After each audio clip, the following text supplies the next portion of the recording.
ಕೇವಲ 3 ಕ್ಯಾರೆಟ್ ಮತ್ತು ಬೆಲ್ಲದಿಂದ ತುಂಬ ರುಚಿಯಾದ ಬಯಲಿಟ್ಟರೆ ಕರಗುವಂತಹ ಒಂದು ಸ್ವೀಟನ್ನು ಇವತ್ತು ಮಾಡೋದಕ್ಕೆ ಹೊರಟಿರ್ತಕ್ಕಂಥದ್ದು. ಸೊ ಇದಕ್ಕೆ ಏನು ತುಂಬ ಇಂಗ್ರೀಡಿಯೆಂಟ್ಸ್ ಏನು ಬೇಕಾಗೋದಿಲ್ಲ, ಮನೆಯಲ್ಲೇ ಇರ್ತಕ್ಕಂಥ ಪದಾರ್ಥಗಳನ್ನು ಬಳಸ್ಕೊಂಡು ಈ ಸ್ವೀಟನ್ನು ಮಾಡ್ಬೋದು.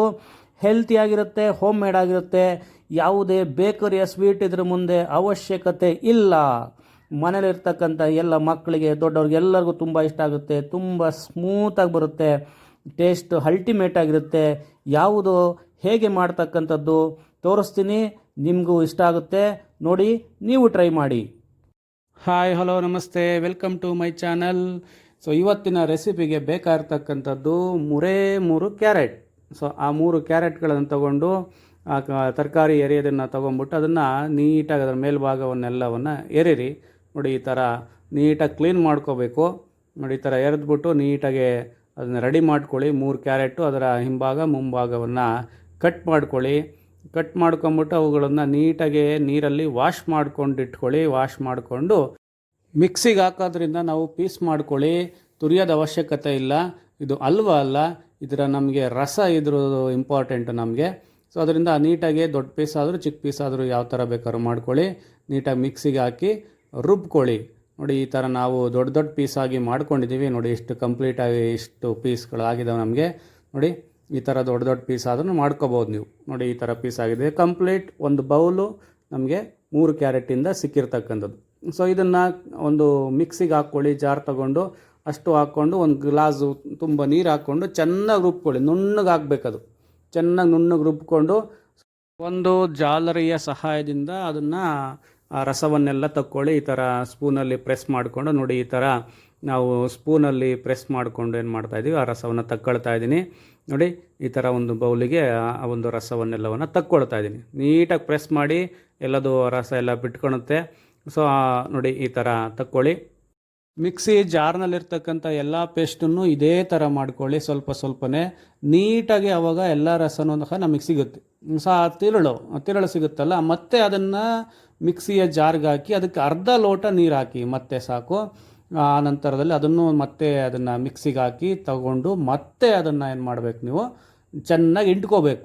ಮತ್ತೆ ಅದೇ ಥರ ಸ್ಪೂನಲ್ಲಿ ಜಾಲರಿಗೆ ಹಾಕ್ಕೊಂಡು ನೀಟಾಗಿ ಇಂಟ್ಕೊಳ್ಳಿ. ಮತ್ತೆ ಸಿಗುತ್ತೆ ಅದು ಇನ್ನೂ ಹೆಚ್ಚಿನದಾಗಿ ನಮಗೆ ಆ ಒಂದು ರಸ ಸಿಗುತ್ತೆ ಅನ್ನೋ ಉದ್ದೇಶದಿಂದ ಅಷ್ಟೆ. ನೋಡಿ, ಈ 3 ಕ್ಯಾರೆಟಿಂದ ನಮಗೆ 2 ಗ್ಲಾಸು ಈ ಒಂದು ಕ್ಯಾರೆಟ್ ರಸ ಸಿಕ್ಕಿರ್ತಕ್ಕಂಥದ್ದು. ಸೊ ನೋಡಿ, ಇದು ಅದನ್ನು ಮತ್ತೆ ಇನ್ನೊಂದು ನೀಟಾಗಿ ಸೋಸ್ಕೊಂಡು ಬೇರೆ ಬೌಲಿಗೆ ರೆಡಿ ಮಾಡ್ಕೊಂಡು ಇಟ್ಕೊಂಡಿದ್ದೀವಿ. ಸೊ ಈ 2 ಗ್ಲಾಸಿಗೆ ತಕ್ಕಂತೆ ನಾವು 1 ಗ್ಲಾಸ್ ಬೆಲ್ಲವನ್ನು ತೊಗೊಂಡಿದ್ದೀವಿ. ನೋಡಿ, ನೀಟಾಗಿ ನಾವು ಪಾಕ ಮಾಡ್ಕೊಳ್ಬೇಕು. 1 ಟೀ ಕಪ್ಪಲ್ಲಿ ನೀರನ್ನು ಹಾಕಿ ಸಾಕೋದಕ್ಕೆ ಅದನ್ನು ನೀಟಾಗಿ ಈ ಥರ ಪಾಕ ಮಾಡ್ಕೊಳ್ಳಿ. ನೋಡಿ, ಈ ಥರ ನೀಟಾಗಿ ಅದು ಬೆಲ್ಲವೆಲ್ಲ ಕರಗಿಸಿ ಸ್ವಲ್ಪ ತಣ್ಣಗಾದ್ಮೇಲೆ ಅದನ್ನು ಸೋಸಿ ಹಾಗೆ ಇಟ್ಕೊಳ್ಳಿ. ನಂತರ ಸ್ಟವ್ ಹಚ್ಚಿ ಒಂದು ಬಾಣಲಿಯನ್ನು ಇಟ್ಟು ನಮಗೆ ಬಂದಿರತಕ್ಕಂಥ 2 ಕಪ್ ಜ್ಯೂಸನ್ನು ಅದಕ್ಕೆ ಹಾಕಿ ನೀಟಾಗಿ ಲೋ ಫ್ಲೇಮಲ್ಲಿ ಅದನ್ನು ಬೆಚ್ಚಗೆ ಮಾಡ್ಕೊಳ್ಳಿ. ನಂತರ ನಮಗೆ ಪಾಕ ಬಂದಿರುತ್ತಲ್ಲ, ಬೆಲ್ಲದ ಪಾಕವನ್ನು ಅದಕ್ಕೆ ಮಿಕ್ಸ್ ಮಾಡಿಕೊಂಡು ಲೋ ಫ್ಲೇಮಲ್ಲಿ ನಿಧಾನ ಕುದಿಸ್ಕೊತಾ ಇರಿ. ನಂತರದಲ್ಲೇ ಕಾರ್ನ್ ಫ್ಲೋರ್ ತಗೋಬೇಕು. ಇದಕ್ಕೆ ಅದು ಬಿಸಿಯಾಗೋ ಅಷ್ಟರಲ್ಲಿ ನಾವು ಕಾರ್ನ್ ಫ್ಲೋರನ್ನು ರೆಡಿ ಮಾಡ್ಕೊಳ್ಳೋಣ. ನೋಡಿ, ನಾನು 100 ಗ್ರಾಮ್ ಕಾರ್ನ್ ಫ್ಲೋರ್ ಪ್ಯಾಕೆಟನ್ನು ತೊಗೊಂಬಂದಿದ್ದೆ. ಸೊ ಅದರಲ್ಲಿ 10 ಸ್ಪೂನ್ ಕಾರ್ನ್ ಫ್ಲೋರನ್ನು ನಾವು ಯೂಸ್ ಮಾಡಬೇಕು. ನೋಡಿ, ಈ ಥರ ನೀಟಾಗಿ 10 ಸ್ಪೂನನ್ನು ತೊಗೊಂಡು ಅದಕ್ಕೆ ಸ್ವಲ್ಪ ಪ್ರಮಾಣದಲ್ಲಿ ನೀರನ್ನು ಹಾಕಿ ಗಂಟಿಲ್ದಂಗೆ ನಿಧಾನಕ್ಕೆ ಕಲಸಿ. ನೋಡಿ, ಈ ಥರ ಬರುತ್ತೆ.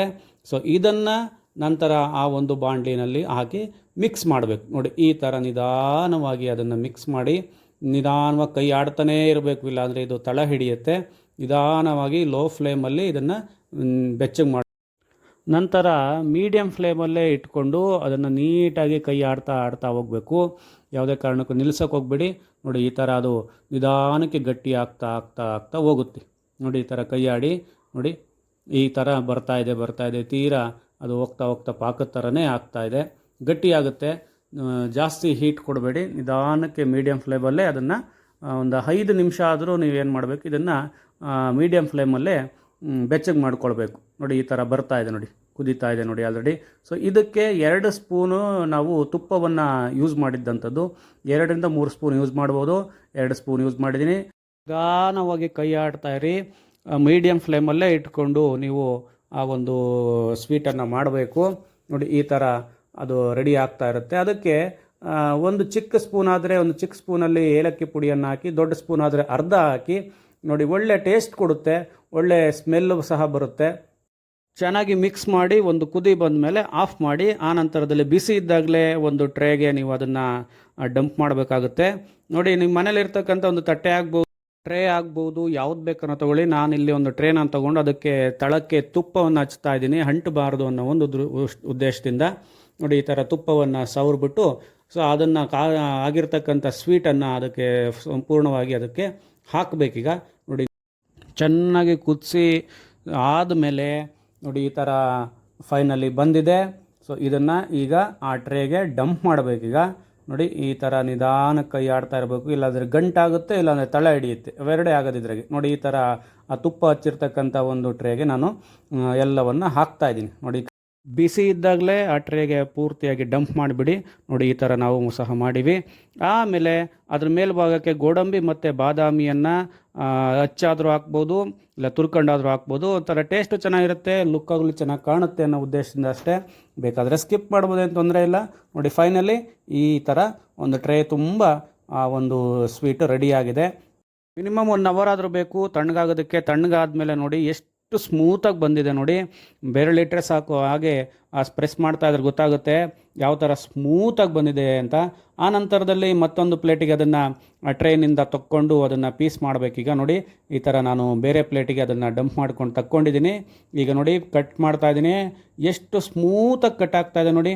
ಕೇಕು ಈ ಥರ ಸ್ಮೂತಲ್ಲಿ ಕಟ್ ಆಗೋದಿಲ್ಲ, ಆ ಥರ ಸ್ಮೂತಾಗಿ ಕಟ್ ಆಗುತ್ತೆ. ತುಂಬ ಹಾರ್ಡಾಗಿ ಕಟ್ ಮಾಡಬೇಕು ಅಂತಿಲ್ಲ, ಹಾರ್ಡಾಗಿ ಕಟ್ ಮಾಡಿರಂತೂ ಪೀಸ್ ಅಂತೂ ಬರೋದಿಲ್ಲ, ಆ ಥರ ಆಗುತ್ತೆ. ನೀಟಾಗಿ ಬರುತ್ತೆ. ನಿಮ್ಗೆ ಎಷ್ಟಕ್ಕೆ ಬೇಕೋ ಸೈಜಿಗೆ ತಕ್ಕಂತೆ ನೀವು ಆ ಒಂದು ಸ್ವೀಟನ್ನು ಕಟ್ ಮಾಡ್ಕೊಳ್ಳಿ. ತುಂಬ ಚೆನ್ನಾಗಿದೆ ಸ್ವೀಟ್ ಅಂತೂ, ಎಲ್ಲ ಮಕ್ಕಳು ಎಲ್ಲರೂ ಇಷ್ಟಪಡ್ತಾರೆ. ನೋಡಿ, ಈ ಥರ ನಾವು ಟ್ರೈ ಮಾಡಿದ್ದೀವಿ, ನೀವು ಟ್ರೈ ಮಾಡಿ. ಈ ವಿಡಿಯೋ ಇಷ್ಟ ಆದರೆ ಲೈಕ್ ಮಾಡಿ, ಶೇರ್ ಮಾಡಿ, ಕಾಮೆಂಟ್ ಮಾಡಿ, ಸಬ್ಸ್ಕ್ರೈಬ್ ಮಾಡೋದನ್ನು ಮಾತ್ರ ಮರಿಬೇಡಿ. ನೋಡಿ, ಈ ಥರ ಸ್ಮೂತಿಯಾಗಿ ಬರುತ್ತೆ. ನೋಡಿ, ಈಗ ಅದನ್ನು 2 ಭಾಗ ಮಾಡ್ತಾಯಿದ್ದೀನಿ. ನೋಡಿ ಯಾವ ಥರ ಬಂದಿದೆ, ಸ್ಮೂತಾಗಿದೆ. ಹಿಡ್ಕೊಂಡ್ರೆ ಸಾಕು, ಆ ಥರ ಒಂಥರ ಬ್ರೆಡ್ ಹಿಡ್ಕೊಂಡಂಗೆ ಆಗ್ತಾಯಿದೆ. ಎಷ್ಟು ಸ್ಮೂತಾಗಿ ಆಗಿದೆ ನೋಡಿ. ತುಂಬ ಚೆನ್ನಾಗಿ ಒಳ್ಳೆ ಟೇಸ್ಟು ಸಹ ಇತ್ತು. ನೋಡಿ, ಈ ಥರ ಪೀಸ್ಗಳನ್ನು ನಾನು ಮಾಡ್ಕೊಂಡಿದ್ದೀನಿ. ನೋಡಿ, ಫೈನಲಿ ರೆಡಿಯಾಗಿದೆ. ಕ್ಯಾರೆಟ್ ಬರ್ಫಿ ಥರನೇ ಇದು ಬರ್ತಕ್ಕಂಥದ್ದು. ನೋಡಿ, ಈ ಥರ ಫೈನಲ್ ಆಗಿ ಕಟ್ ಮಾಡಿಕೊಂಡು ಒಂದು ಪ್ಲೇಟಿಗೆ ಸರ್ವ್ ಮಾಡ್ಕೊಂಡು ನೋಡಿ ಯಾವ ಥರ ಯಾವ ಲುಕ್ಕಲ್ಲಿ ಕಾಣ್ತಾ ಇದೆ. ಟೇಸ್ಟು ಅಲ್ಟಿಮೇಟಾಗಿ ಟೇಸ್ಟ್ ಕೊಡುತ್ತೆ. ಹೋಮ್ ಮೇಡು ಮನೆಯಲ್ಲೇ ಮಾಡ್ಕೋಬೋದು. ಫೈನಲಿ ಈಗ ಟೇಸ್ಟ್ ನೋಡೋ ಸಮಯ, ಬನ್ನಿ. ನೋಡಿ, ಒಂದು ಪ್ಲೇಟಿಗೆ 4 ಪೀಸ್ 5 ಪೀಸ್ ಹಾಕ್ಕೊಟ್ಟಿದ್ದಾರೆ, ಟೇಸ್ಟ್ ನೋಡಿ ಅಂತ. ನೋಡಿ, ತುಂಬ ಸ್ಮೂತಿಯಾಗಿ ಅಂತೂ ಬಂದಿದೆ. ಎಷ್ಟು ಚೆನ್ನಾಗಿದೆ ನೋಡಿ. ಆ ಪೀಸನ್ನು ಕೈಯಲ್ಲಿ ಹಿಡ್ಕೊತಾ ಇದ್ದರೆ ಗೊತ್ತಾಗುತ್ತೆ ಎಷ್ಟು ಸ್ಮೂತಾಗಿದೆ ಅಂತ. ನೋಡಿ, ಪ್ರೆಸ್ ಮಾಡಿದರೆ ಸಾಕು ಹೇಗೆ ಅದು ಕಾಣ್ತಾ ಇದೆ, ಗೊತ್ತಾಗ್ತಾ ಇದೆ ಎಷ್ಟು ಸ್ಮೂತಾಗಿ ಇರಬಹುದು ಅಂತ. ಕ್ಯಾರೆಟ್ ಬರ್ಫಿ ಥರ ಇದು ಬರ್ತಕ್ಕಂಥದ್ದು. ನೋಡಿ, ತುಂಬ ಸ್ಮೂತಿಯಾಗಿದೆ. ಕ್ಯಾರೆಟ್ ಬರ್ಫಿಗೂ ಸೆಡ್ ಹೊಡೆಯೋ ಅಂಥದ್ದು. ನೋಡಿ, ಈ ಥರ ಎಷ್ಟು ಸ್ಮೂತಾಗಿದೆ ಕಾಣ್ತಾ ಇದೆ ನಿಮಗೆ. ಟೇಸ್ಟ್ ಅಂತೂ ಅಲ್ಟಿಮೇಟ್ ಆಗಿದೆ. ಟೇಸ್ಟ್ ಮಾಡಿದೆ ನಾನು, ಮಕ್ಕಳಿಗೆಲ್ಲ ತುಂಬ ಇಷ್ಟ ಆಗುತ್ತೆ. ಮನೆಗೂ ಸಹ ಯಾರೂ ಬೇಡ ಅನ್ನೋದಿಲ್ಲ ಈ ಥರ, ಯಾಕೆಂದರೆ ಹೋಮ್ ಮೇಡು ಅಲ್ವಾ, ಮನೆಯಲ್ಲೇ ಸಿಗುವಂಥ ಪದಾರ್ಥಗಳು. ಟೇಸ್ಟ್ ಅಂತೂ ತುಂಬ ಚೆನ್ನಾಗಿ ಆಗ್ತವೆ. ಸೊ ಅದರಿಂದ ತಿಂತಾನೇ ಇರಬೇಕು ಅನ್ನಿಸುವಂತಹ ಒಂದು ಸ್ವೀಟ್ಗಳನ್ನು ನಾವು ಮನೆಯಲ್ಲೇ ಮಾಡ್ಕೊಂಡು ತಿಂದರೆ ಒಳ್ಳೆಯದು. ಯಾವ ಬೇಕ್ರಿನೂ ಸಹ ನಮ್ಗೆ ಅವಶ್ಯಕತೆ ಇಲ್ಲ. ಆರೋಗ್ಯಕ್ಕೂ ಸಹ ಉತ್ತಮವಾಗಿರುತ್ತೆ, ಹೆಲ್ತಿಯಾಗಿರುತ್ತೆ. ಟೇಸ್ಟ್ಗಳು ಅಲ್ಟಿಮೇಟ್ ಆಗಿರ್ತವೆ. ಒಂದು ಪೀಸ್ ತಿಂದರೆ ಮತ್ತೊಂದು ಪೀಸ್ ತಿನ್ನಬೇಕು ಅನ್ನುವಂತಹ ಒಂದು ಟೇಸ್ಟು ಮನೆಯಲ್ಲೇ ಮಾಡುವಂಥದ್ದು. ತುಂಬ ಚೆನ್ನಾಗಿ ಬಂದಿದೆ ನೋಡಿ. ಕೊನೆಯದಾಗಿ ಸರ್ವ್ ಮಾಡಿದ್ದೀವಿ. ನೋಡಿ ಎಷ್ಟು ಚೆನ್ನಾಗಿ ಬಂದಿದೆ ಆ ಒಂದು ಹೋಮ್ ಮೇಡ್ ಸ್ವೀಟ್. ಇದು ಕ್ಯಾರೆಟ್ ಬರ್ಫಿಗೆ ಥರನೇ ಇರತಕ್ಕಂಥ, ಅದಕ್ಕೆ ಸೆಡ್ ಹೊಡೆಯುವಂತಹ ಒಂದು ಸ್ವೀಟ್ ಇದು. ನೀವು ಮನೆಯಲ್ಲೇ ಮಾಡಿ, ಮಕ್ಕಳಿಗೆಲ್ಲ ತುಂಬ ಇಷ್ಟ ಆಗುತ್ತೆ. ಮನೆಯಲ್ಲರೂ ಸಹ ಇಷ್ಟಪಡ್ತಾರೆ. ಯಾವುದೇ ಅಂಗಡಿ ಬೇಕ್ರಿ ಯಾವ ಅವಶ್ಯಕತೆ ಇರೋದಿಲ್ಲ ಇಂಥವೆಲ್ಲ. ವಿಡಿಯೋ ಇಷ್ಟ ಆದರೆ ಲೈಕ್ ಮಾಡಿ, ಶೇರ್ ಮಾಡಿ, ಕಾಮೆಂಟ್ ಮಾಡಿ. Thank you for watching.